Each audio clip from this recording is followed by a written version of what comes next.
Hello snowboarders of the internet, I'm your host Avran LeFeber, and in this video we're going to be reviewing the Rossignol Viper binding. I rode this binding at Copper Mountain on an overcast day, colder temps, fresh snow on top of corduroy, chunder, kind of just a mix of everything. And I rode it on my Telos Mike Ranquet with my K2 Thraxis boots. Alright, so let's talk about adjustability. You got a toe ramp on this that you can slide up or down to help get underneath the toe of your boot, just for leverage purposes.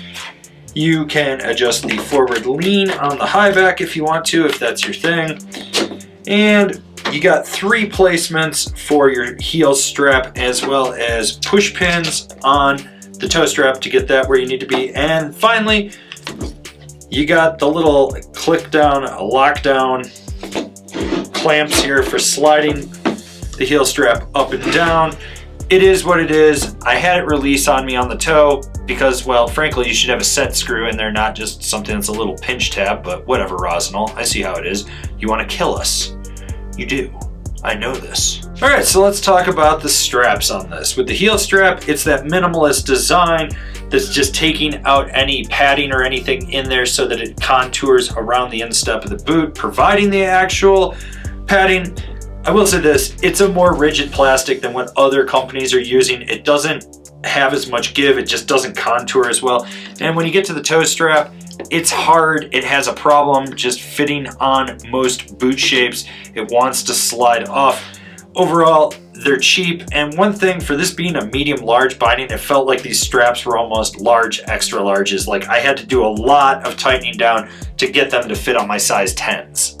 All right, so let's talk about the ratchets. They're garbage. One of the things that happened to me was the release tab, the 1-finger quick release tab, would push back as the main tab was coming down. It would get stuck like this. You want to tell me that's good? It's not. It's trash. These things are trash. They're cheap.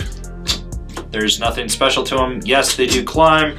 Yes, the 1-finger quick release works, but there is better out on the market. Well, the high back's there. It does its job. You can flex into it, push into it. It's nothing special at the end of the day. So yeah, there you go.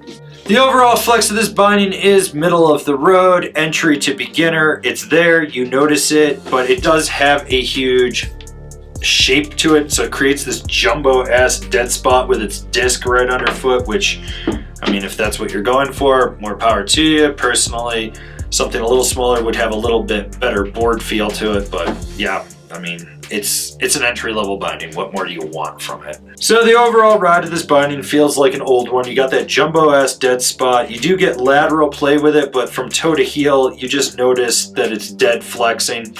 It's nothing special. At the end of the day, as I've already said, there's better bindings out there. So who's this binding for? Someone that's on a budget and doesn't know any better. I mean, seriously, if you're clueless, you'll probably end up with this. All right, so what do I actually think of this binding? Do better, Rossignol.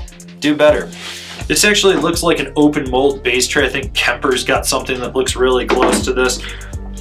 There's nothing special to this, and for what you charge, people could go buy something better on the market. I know you're packaging it with your boards, but still, at the end of the day, it's a hunk of shit. You guys know how to get a hold of me if you ever want to make a real binding, and I would love to work with you to make a better binding, but for right now, this is trash. It's just trash. And I was kind of hoping that with watching your boards get better over the last 10 years that your bindings would, but they haven't. They've actually gotten worse. Like, you guys suck at making bindings, and you have the budget and the technical know-how and the ability to make something better, and you choose not to. And that's on you. And it's on me for riding these hunks of shit. But I'm gonna tell everyone that they're hunks of shit because I really have nothing good to say about them. So there you go, Rossignol. Comparable bindings, these are all better. The K2 Indy, the Rome Slice, the Ride C2. This has been my review of the Rossignol Viper binding. Do you agree? Do you disagree? Do you own a pair? May God have mercy on your soul if you own a pair. Leave me a comment down below. Let's have a conversation about this binding. If you're new here, remember to subscribe, click the bell, get those notifications. That way you're not missing any of the videos we got coming out for all you snowboarders of the internet. And if you really like what we're doing over here and you want to support us further, swing on over to Angry Snowboarder VIP and become a member. Sure, I could tell you more here, but I got a video over there that explains it so much better. As always, I've been your host, Avran LeFeber, and I'll see you in another video.